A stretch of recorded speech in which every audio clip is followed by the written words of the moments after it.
My name's Alon Bar-Shany. I manage the Indigo business inside HP. I'm based in Israel. Joined Indigo in 1995. I would love to say that everything was planned and went according to plan. Life doesn't work like that, but I do think that for the last 15 years we have a clear vision around working with our customers to enable them to drive profitable growth by innovating and not necessarily just competing around lowering prices and stealing jobs from each other. That takes constant innovation because everything that's new and exciting today, where you can charge more, 3 years later everybody does it.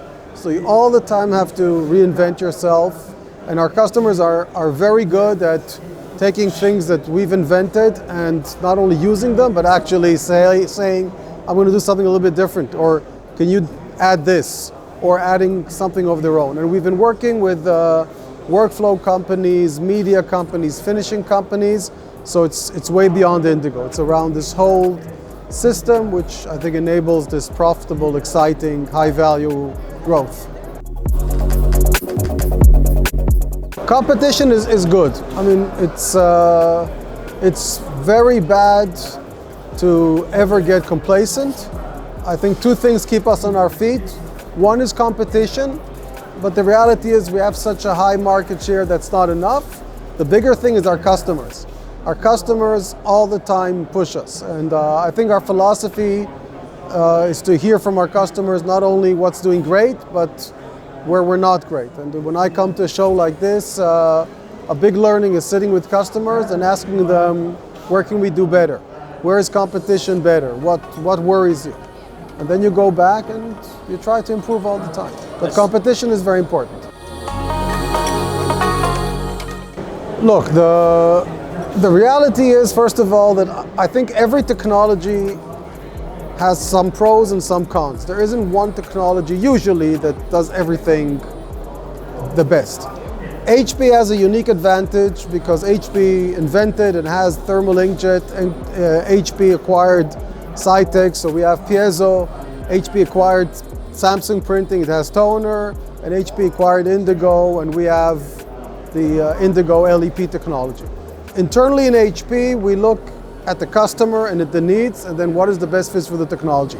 And of course, there's healthy internal competition. So Eric and I, we joke, and inside HP, we have inkjet for the office and toner for the office, and the same for the consumer.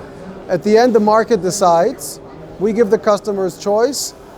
I think we believe that there are certain applications, labels, flexible packaging, photo albums, commercial printing, where Indigo has the best fit. There are applications like signage, textile, corrugated, that inkjet has a better fit.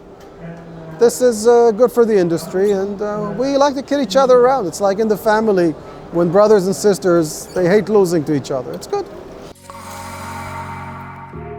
Part of it is the fact that Indigo technology is differentiated.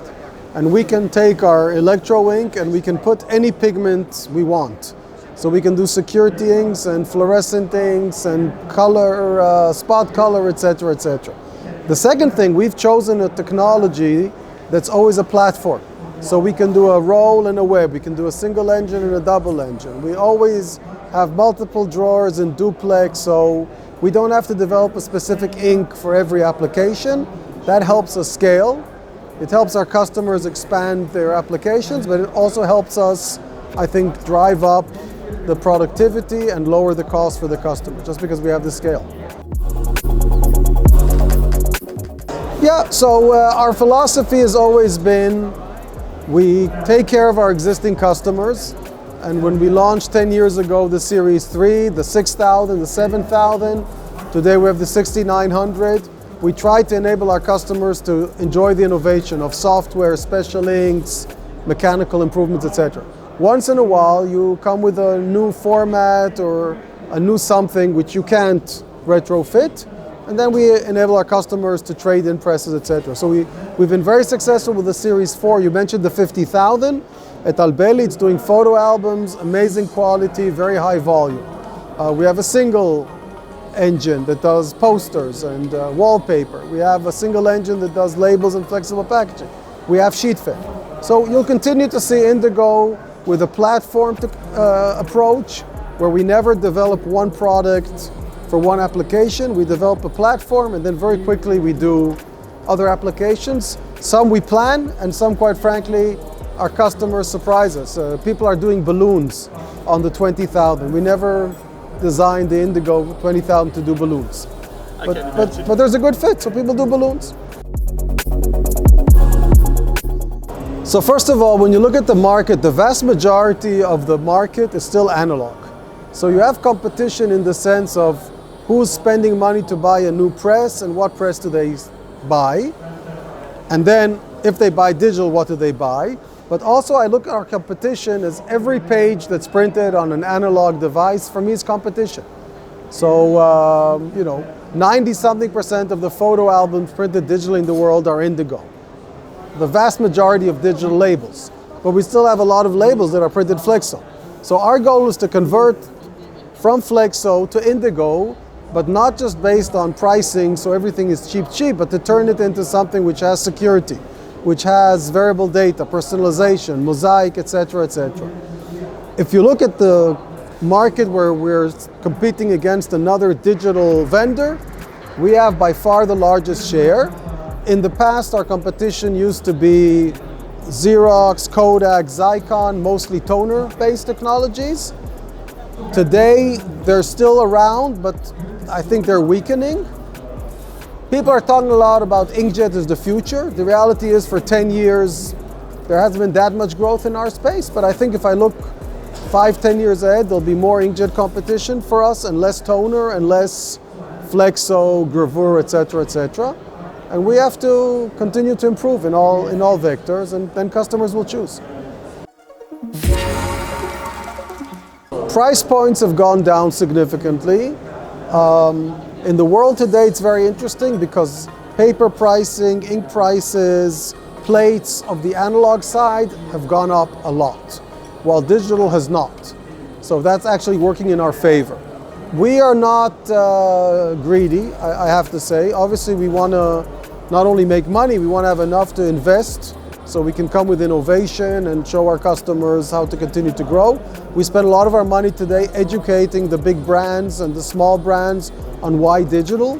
I think it's up to every company to find the balance of how you make profit, but how much do you put back into the business.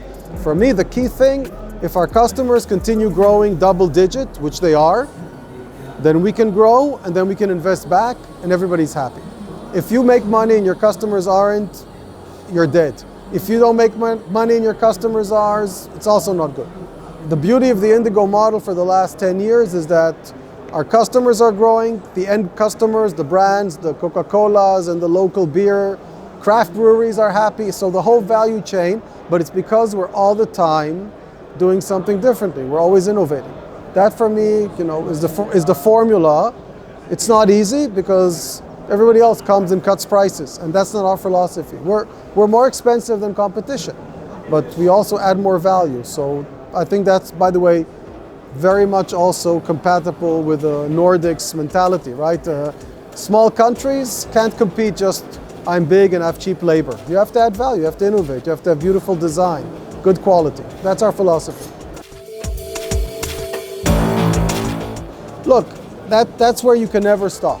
So what was good enough yesterday is not going to be good enough. Not all customers are going to need the HD quality, but some will.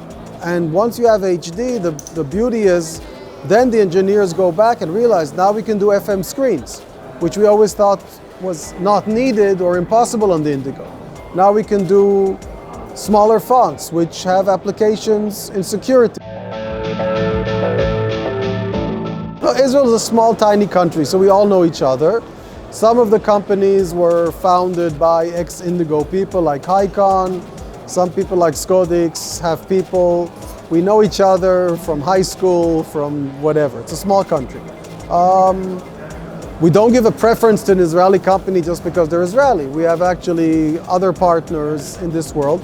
But there is a critical mass in Israel between software, material science, inspection systems, mechanical engineering, which is important. So it's good because we have some kind of a critical mass and we can consult each other, and when we go to Drupa, it is a good feeling to see so many people from my little country that have had an impact on the printing world. So we have to have a world view.